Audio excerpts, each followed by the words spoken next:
पृष्ठ 1 विस्तृत समाचार। मुख्यमंत्री घोषणाओं की समीक्षा बैठक। लंबित कार्यों में तेजी के निर्देश। देहरादून सचिवालय में विभिन्न विधानसभा क्षेत्रों यमकेश्वर, पौड़ी, श्रीनगर, चौबट टाखाल, लैंसडाउन और कोटद्वार से संबंधित मुख्यमंत्री घोषणाओं की विस्तृत समीक्षा बैठक आयोजित की गई। बैठक में अधिकारियों को निर्देश दिए गए कि विधायकों से प्राप्त सुझावों और जन समस्याओं पर तत्काल कार्रवाई सुनिश्चित की जाए। मुख्य रूप से यह तय किया गया कि 15 जून 2026 तक सभी लंबित घोषणाओं के शासनादेश जारी कर दिए जाएं। धार्मिक पर्यटन को बढ़ावा देने के लिए रघुनाथ मंदिर, लक्ष्मण मंदिर और सीता माता मंदिर को जोड़कर एक धार्मिक सर्किट विकसित करने की योजना तैयार करने को कहा गया। इसके अतिरिक्त हर विकासखंड में बालिका छात्रावास स्थापित करने, रोपवे परियोजनाओं की समीक्षा करने और पार्किंग समस्याओं को प्राथमिकता से हल करने पर भी जोर दिया गया। 2. वरिष्ठ नागरिक सम्मान समारोह में अभ्युदय और CM senior connect. Launch Haldwani में आयोजित वरिष्ठ नागरिक सम्मान एवं खेल समारोह 2026 में मुख्यमंत्री ने भाग लिया। इस अवसर पर वरिष्ठ नागरिकों के लिए चलाई जा रही योजनाओं पर आधारित अभ्युदय कॉफी टेबल बुक का विमोचन किया गया। साथ ही CM senior connect mobile app launch किया गया, जिसका उद्देश्य वरिष्ठ नागरिकों की सुरक्षा, सुविधा और प्रशासन से बेहतर समन्वय स्थापित करना है। मुख्यमंत्री ने बताया कि राज्य में लगभग 6 लाख वरिष्ठ नागरिकों को 1,500 रुपये मासिक पेंशन डीबीटी के माध्यम से दी जा रही है। साथ ही कई जिलों में वृद्धाश्रमों के आधुनिकीकरण और विस्तार का कार्य जारी है। 3. देहरादून में धर्म परिवर्तन का मामला। क्रिप्टो क्रिश्चियन गतिविधियों पर चिंता। देहरादून के कांवली क्षेत्र में कथित धर्म परिवर्तन की गतिविधियों ने स्थानीय स्तर पर चिंता पैदा कर दी है। आरोप है कि 2 महिलाएं घर घर जाकर लोगों को ईसाई धर्म अपनाने के लिए प्रेरित कर रही थीं। जांच में क्रिप्टो क्रिश्चियन शब्द सामने आया, जो ऐसे लोगों के लिए प्रयोग होता है जो बाहरी रूप से अन्य धर्म का पालन करते हैं, लेकिन गुप्त रूप से ईसाई धर्म का प्रचार करते हैं। घटना के बाद स्थानीय लोगों में आक्रोश है और कई सामाजिक संगठनों ने प्रशासन से कड़ी कार्रवाई की मांग की है। पुलिस मामले की जांच कर रही है। 4. वीकेंड पर देहरादून दिल्ली एक्सप्रेसवे जाम। चारधाम यात्रा और वीकेंड के कारण देहरादून दिल्ली एक्सप्रेसवे पर भारी जाम लग गया। आशा रोड़ी से डांट काली मंदिर तक कई किलोमीटर लंबी वाहनों की कतार लग गई। पर्यटकों की भारी भीड़ के कारण यातायात व्यवस्था चरमरा गई। लोग घंटों तक जाम में फंसे रहे। प्रशासन ने भविष्य में बेहतर ट्रैफिक प्रबंधन की आवश्यकता जताई है। 5. नंदा देवी एक्सप्रेस में लूट की कोशिश नाकाम। कोटा से देहरादून आ रही नंदा देवी एक्सप्रेस में तड़के करीब 3 बजे हथियारबंद बदमाशों ने लूट का प्रयास किया। नए कोच सिस्टम और लॉकिंग व्यवस्था के कारण बदमाश ट्रेन रोकने या अंदर घुसने में सफल नहीं हो पाए। पहचान उजागर होने के डर से वे चलती ट्रेन से कूद कर फरार हो गए। रेलवे और पुलिस द्वारा संयुक्त जांच की जा रही है।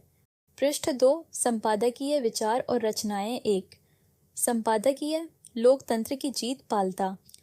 विधानसभा क्षेत्र में पुनः मतदान के निर्णय को लोकतंत्र की मजबूती का प्रतीक बताया गया है। यह निर्णय दर्शाता है कि चुनाव आयोग निष्पक्ष और पारदर्शी चुनाव प्रक्रिया सुनिश्चित करने के लिए प्रतिबद्ध है। मतदाताओं के अधिकारों की रक्षा करना लोकतंत्र की सबसे बड़ी जिम्मेदारी है और यह कदम उसी दिशा में एक महत्वपूर्ण पहल है। 2.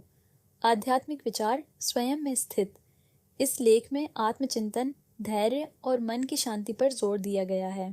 मन को समझने और नियंत्रित करने से व्यक्ति जीवन में सच्ची खुशी प्राप्त कर सकता है। 3. पर्यावरण संदेश। इब मत काटो पेड़ा न। इस कविता में पेड़ों के महत्व को दर्शाया गया है। पेड़ न केवल पर्यावरण को शुद्ध रखते हैं, बल्कि जीवन के लिए आवश्यक संसाधन भी प्रदान करते हैं। कविता के माध्यम से लोगों से पेड़ों को बचाने की अपील की गई है। 4. प्रेरक कविताएं। राह कठिन है जैसी कविताओं में संघर्ष, धैर्य और निरंतर प्रयास का संदेश दिया गया है। इन रचनाओं का उद्देश्य पाठकों को जीवन में आगे बढ़ने के लिए प्रेरित करना है। 5. पौराणिक कथा मातृवध। इस कथा में परशुराम से जुड़ा प्रसंग प्रस्तुत किया गया है, जिसमें धर्म, कर्तव्य और नैतिकता की जटिलताओं को दर्शाया गया है।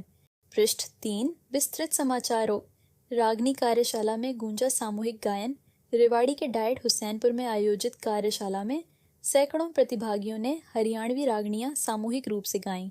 कार्यक्रम में लोकनाट्य सांग के इतिहास, महत्व और शिक्षा में इसके उपयोग पर भी चर्चा की गई। 2. नारी शक्ति वंदन अधिनियम पर विशेष सत्र छत्तीसगढ़ विधानसभा में नारी शक्ति वंदन अधिनियम पर एक दिवसीय विशेष सत्र आयोजित किया गया। इसमें 33% महिला आरक्षण लागू करने का प्रस्ताव रखा गया। 500 से अधिक महिलाओं ने सदन की कार्यवाही देखी और इसे ऐतिहासिक कदम बताया। 3. यथार्थ देशवाल को सम्मान बीच एशियन गेम्स में रजत पदक जीतने वाले खिलाड़ी यथार्थ देशवाल को हरिद्वार में सम्मानित किया गया। प्रशासन ने उनकी उपलब्धि को युवाओं के लिए प्रेरणा स्रोत बताया। 4. साहित्य परिषद की नई कार्यकारिणी बरेली में आयोजित बैठक में अखिल भारतीय साहित्य परिषद ब्रज प्रांत की नई कार्यकारिणी का गठन किया गया। डॉक्टर दिनेश शर्मा को उपाध्यक्ष और डॉक्टर दौलत राम शर्मा को संयुक्त मंत्री बनाया गया। 5. योगी आदित्यनाथ द्वारा नियुक्ति पत्र वितरण लखनऊ में आयोजित कार्यक्रम में 500 नवचयनित लेखा परीक्षकों को नियुक्ति पत्र दिए गए। सरकार ने इसे पारदर्शी भर्ती प्रक्रिया का उदाहरण बताया और युवाओं से ईमानदारी से कार्य करने की अपेक्षा की। पृष्ठ 4. विस्तृत समाचारों 5 राज्यों के चुनाव परिणामों ने बदली राजनीति। पश्चिम बंगाल में भाजपा ने 206 सीटें जीतकर बड़ी जीत दर्ज की, जबकि तृणमूल कांग्रेस 81 सीटों पर सिमट गई। असम में भाजपा ने लगातार तीसरी बार जीत हासिल की।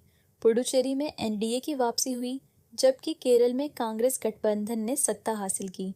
तमिलनाडु में नए राजनीतिक समीकरण उभरकर सामने आए।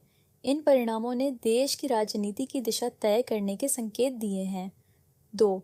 लेह में बौद्ध अवशेषों की प्रदर्शनी। बुद्ध पूर्णिमा के अवसर पर लेह में पवित्र अवशेषों की प्रदर्शनी आयोजित की गई। प्रधानमंत्री ने इसे सांस्कृतिक और आध्यात्मिक दृष्टि से महत्वपूर्ण बताया। यह प्रदर्शनी पर्यटन को भी बढ़ावा देगी। 3. नीट यूजी 2026 की व्यवस्थाओं की समीक्षा।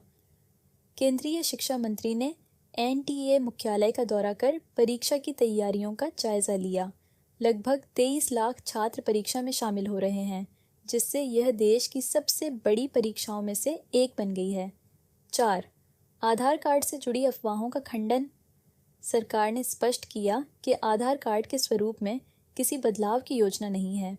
लोगों को सोशल मीडिया पर फैल रही अफवाहों से सावधान रहने की सलाह दी गई है।